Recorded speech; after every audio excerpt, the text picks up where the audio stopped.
Yo, yo, yo, what's good, what's good, what's good, what's good? Hope everybody's doing good out there in TV land. We back for another episode of Juke Boy Sports Show, and I'm your host, Kyng Ralph. Take a sip out my Raiders cup. Hope everybody's doing good out there, and like we always do, looking for no crash, jitterless energy drink. Go on DUBBYW.com. Use promo code JUKE for 20% off. Get you. And then while you're here, make sure you go like, subscribe, comment, share, all that good stuff. Subscribe on YouTube, Juke Network. Follow us at Juke Network. Once I get to 100 followers on Juke Network on Facebook, I'll be able to go live straight from Facebook and won't have to use these other pages and all this, go on this rigmarole. But my goal is to be able to just use Twitch, YouTube, Facebook, go on there. My clips, Instagram, follow us at Juke Sports Show as well. JUK Sports Show, and you can follow me at KYNGRALPH. And let's do it following the series. I think we got a couple weeks until NFL starts. I think I got 4 weeks, and then the season goes live on the 4th, September 4th.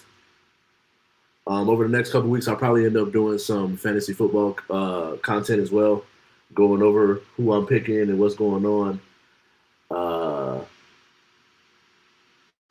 So let's see what happens. But NFL execs did top 10 defensive tackles. I've already done edge rushers. I've already done running backs, wide receivers. I did tight ends already. I don't see that on here.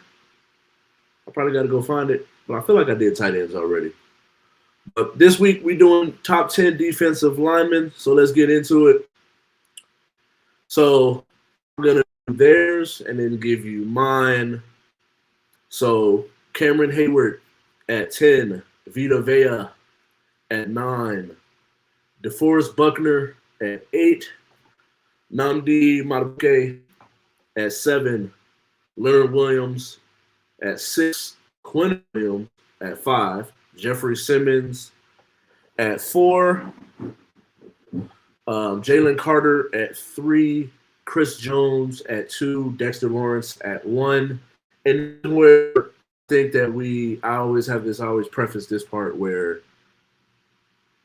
it's about like projecting. I think when it comes to executives and scouts, I think they're projecting what is going to happen. Where I'm ranking them right now where they are, giving them credit for what they've done up until this point. And so, but at the same time, just because a person was good or better than someone, sometimes people fall off things of that such. But I'm gonna give them credit for what they've done previously, as well as where they are right now. So I'm gonna give DeForest Buckner in at 10. I think that he's a great defensive tackle, a very good, big, strong middle of the defense. That Colts defense definitely took a step up when he got there. So I am going to go DeForest Buckner at 10. All good last year, playing under Mike McDonald coming over from the Ravens, and now he's the head coach of the Seahawks, where Leonard Williams is playing, had a career year in his 10th season. Just because he has the measurables and had one good year in that defense, he had some decent years prior. I'm just not really ready to give him above certain people, so I'm going to put Leonard Williams at 9, and I'm going to put Cameron Hayward at 8. I think that Cameron Hayward is still a really good defensive tackle, the middle of that defense in Pittsburgh, coming out at a high level, playing at a very high level. So I'm going to give him at 8, given what he's done and what he still is able and capable of. I'm going to put him in at 8. I am going to go Vita Vea. A man that large should not be moving like that. At 7, his ability to stop the run, get after the quarterback. I think that he's just a freak athlete as well at the size and speed that he plays at. I'm gonna put him in at 7. I am gonna go Matabuke at 6, and I think that he had a little bit of a down year when it came to pass rushing, and he was someone that flourished in that Mike McDonald defense. So this could be one of those things where we start to see an uptick for Leonard Williams and we see a downtick for Matabuke.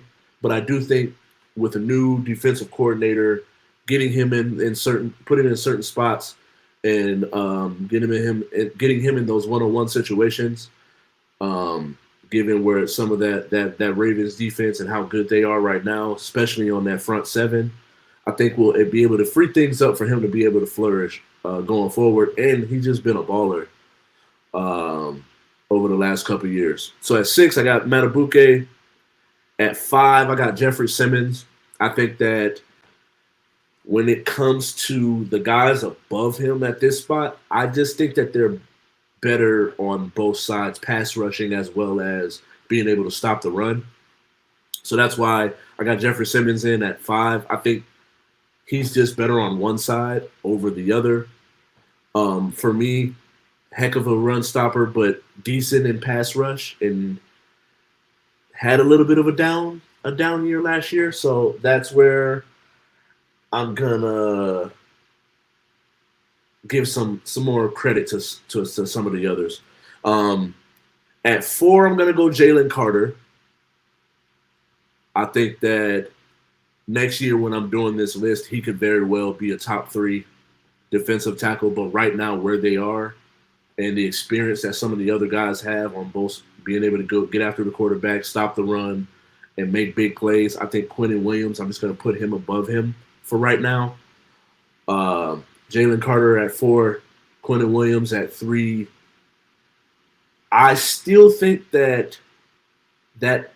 still think Chris Jones is the best defensive tackle on this list. Him being able to move along the line reminds me of like a Myles Garrett, being able to get after the quarterback, play the run in the middle, but still be able to get after the quarterback coming from that defensive tackle spot. You can move him along the line in a 4-3. He can play he can even do edge rusher in a 3-4. So I think that his ability to get after the quarterback while also being able to play the run at a high level, make big plays when it really matters, is why I'm gonna put him at 1.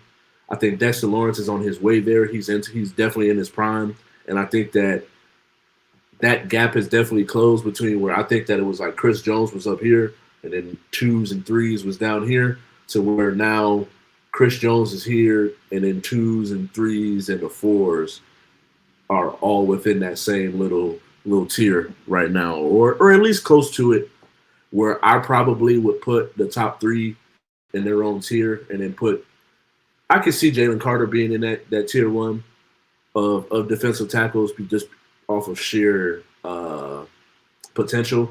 But what he was able to do last year in the playoffs, and then now moving forward, now that he has a ring, he know what it takes. He's been in the league for 2 seasons, going into his 3rd year. Yeah, he's finna be a gamer as long as he's healthy. So at 10, I got DeForest Buckner, Leonard Williams at 9, Cameron Hayward at 8, Vita Vea at 7, Leonard Williams, Nnamdi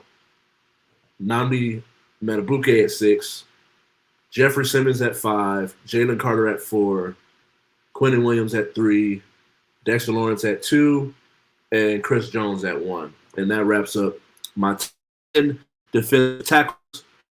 Let's look and see what we're looking at as far as the Aces game. Right now, they are on a 7-game win streak, and right now they're playing the Atlanta Dream.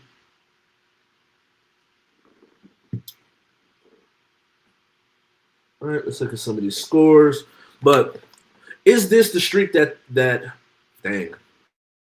we need from Aces, or that we Aces fans needed? And when you look at some of gotta update that. My bad, y'all. But when you look at what they're doing and what they've been able to do over the last week, they got wins.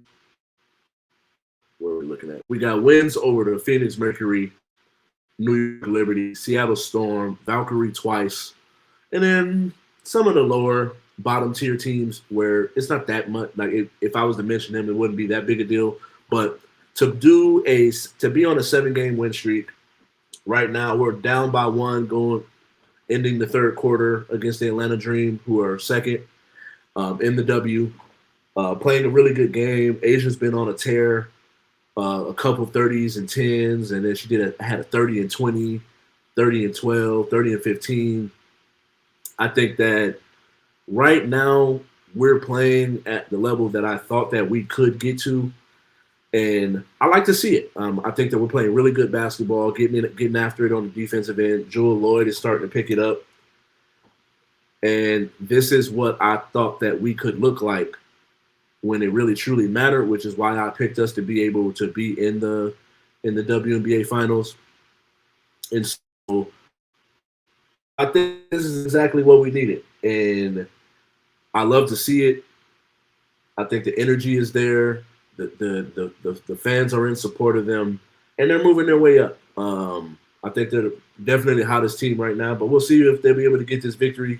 Like I said, there's 3 minutes left, down by 3 right now, at home. It is a home game, and I think this is just about what the doctor ordered when it comes to being able to see. All right, and so Daniel Jones, Joe Flacco have been named Week 1 starters.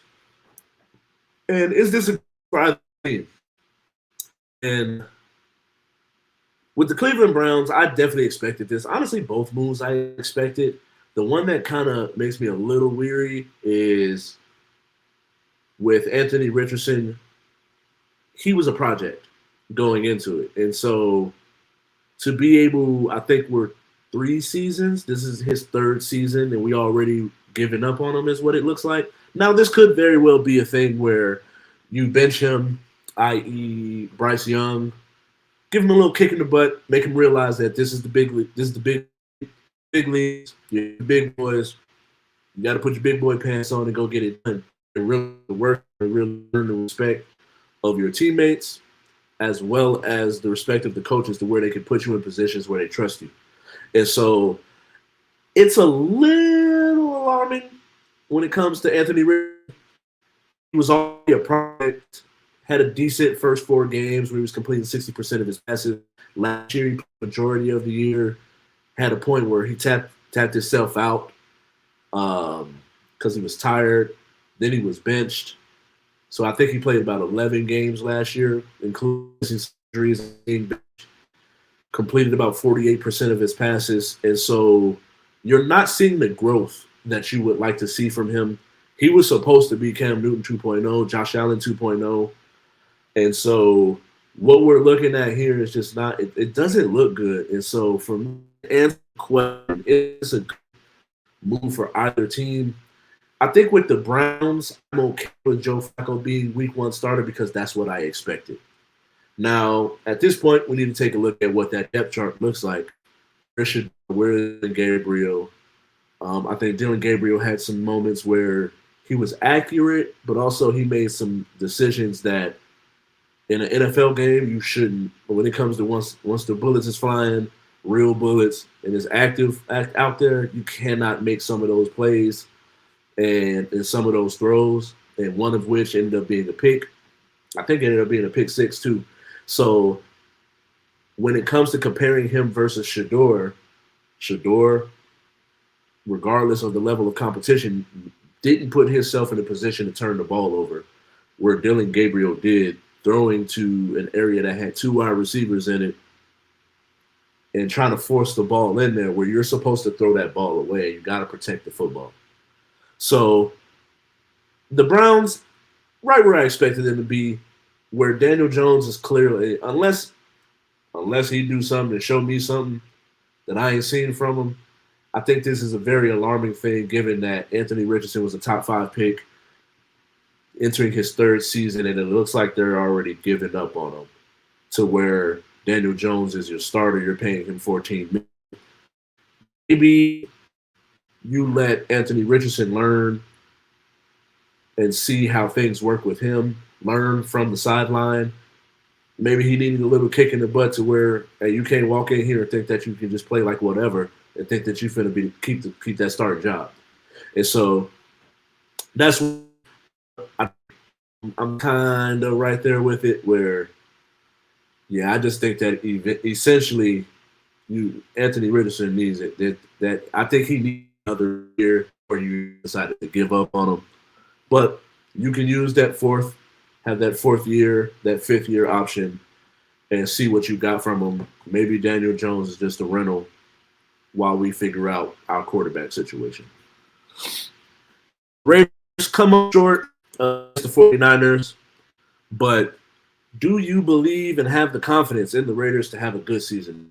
And personally, I think when we start to have these conversations and you look at their records and their schedule, who they play, I already gone into it. I can see them going 10-7, 9-8 this year. I think they're going to be a lot more competitive. Didn't really get too much out of your starters. I don't think they played that long, but Ascengenti, 7 carries for 33 yards. I think it was a little under 5 yards a carry. We'll take that. If it happens in a bigger sample size, he did have some flashes where he ran someone over. He had a rushing touchdown, even caught a 2-yard pass. Geno Smith, 6 of 8, 55 yards, no touchdowns, but looked accurate, looked confident in that offense. And the defense, being able to playing hard. I like what I'm seeing from Jamal Adams being moved to linebacker. I think that the defense is engaged. Even when the starters are not playing, they're watching the backups, the 2s and 3s, guys trying to make the team, and people that may be rotational players are getting real opportunities. Sometimes when it comes to some of these rookies are struggling a little bit, but I've seen some good things from our wide receiver core when it comes to the rookies. Beck and Thornton, I think, are going to do really good playing alongside Jacoby Myers. Geno Smith is very accurate and confident when it comes to the way that his form of leadership on this squad. That I am confident, and I say 80% right now on us having at least a 500, if not a winning season. I don't think that we're going to be lavish stock like we have been prior years. I think that these games are going to be very competitive given that we stay healthy. And so entering the fast break, probably should do a 2-minute drill since we enter in the football season. But hey, I digress. Mount Rushmore of the power forward position. Mount Rushmore of the power forward position. Continuing the series next week, I will do the centers, and then this wraps this up. But this is where I think that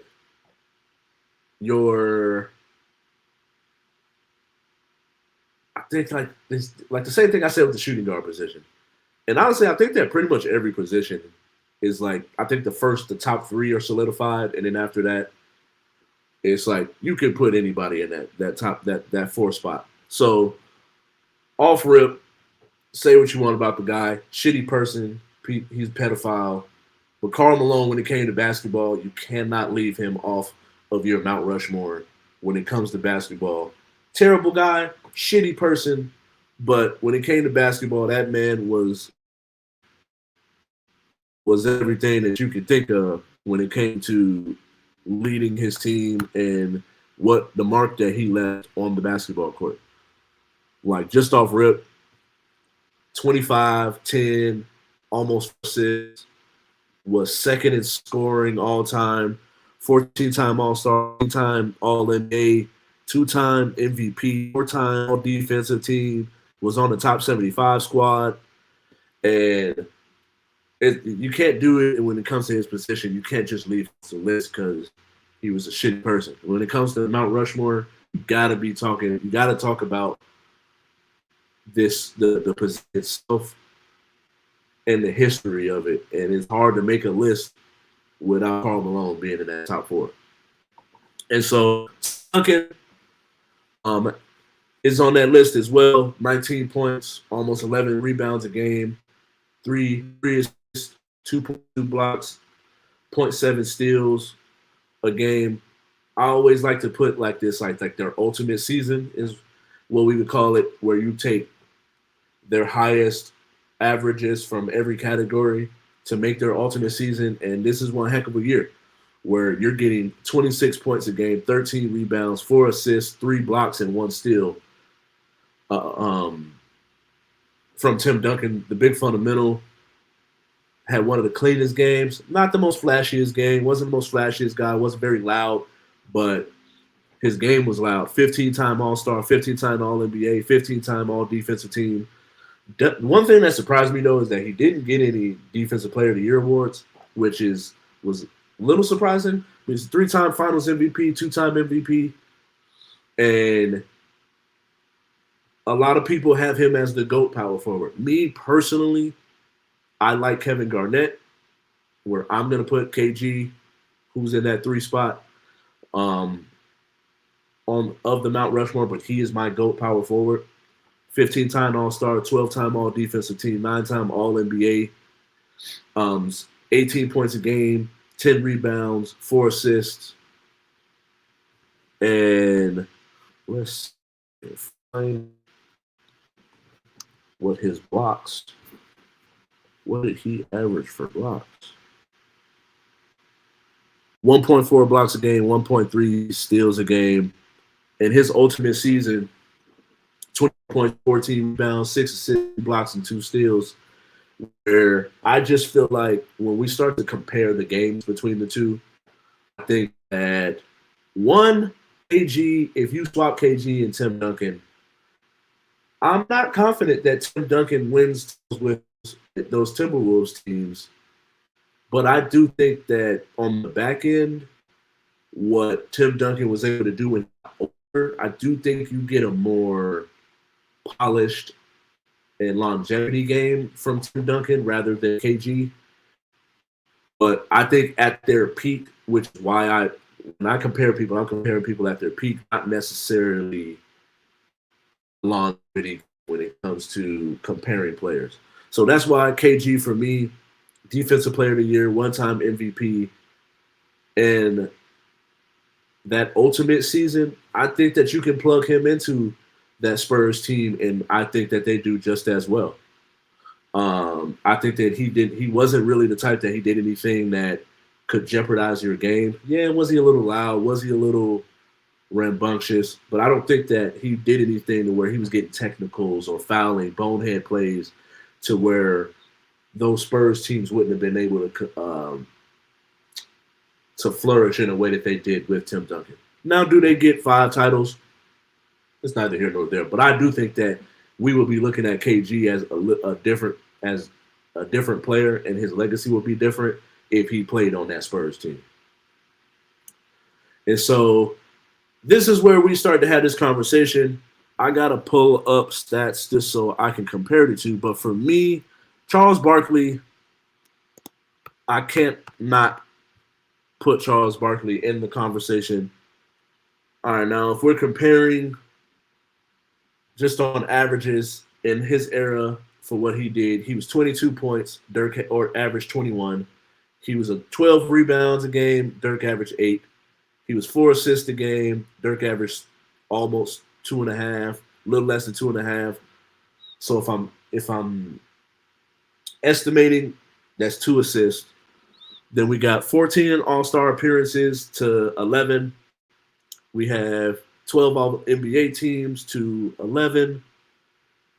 He was a champion, MVP, Finals MVP, which is something that Charles Barkley did not get. But it's been well documented. Charles Barkley played in an era where, I mean, you had to go through Mike. Then you had to go through Olajuwon. Then you tried to partner with Olajuwon, and then they were just too old by that time period. So for me, I'm gonna put Charles Barkley over Dirk, but I do get it where some people will put Dirk in that Mount Rushmore. But for me, Dirk Nowitzki is definitely honorable mention. Honorable mention for me, Charles Barkley, Kevin Garnett, Karl Malone. Say what you want about the guy, shitty person, heck of a basketball player, and Tim Duncan make up my Mount Rushmore power forwards. And so moving along, off to keeping it fast. Man, so I'm talking to one of the homies, and I'm in this music group chat, and we're talking Rapper's album. And I just feel like, and then hearing my brother with his friends and their conversation, I think people need to give people an opportunity. They need to be great while also giving people an opportunity to grow. I am probably one of the biggest Chance the Rapper's fans, so maybe you can take this with a grain of salt and become biased. But first 3 albums, put them up against anybody's first 3 albums. I feel like he's one of the run first 3 albums was great. Then he has like some Christmas albums, mixtapes, as well as the Big Day album that he put out. Album was trash.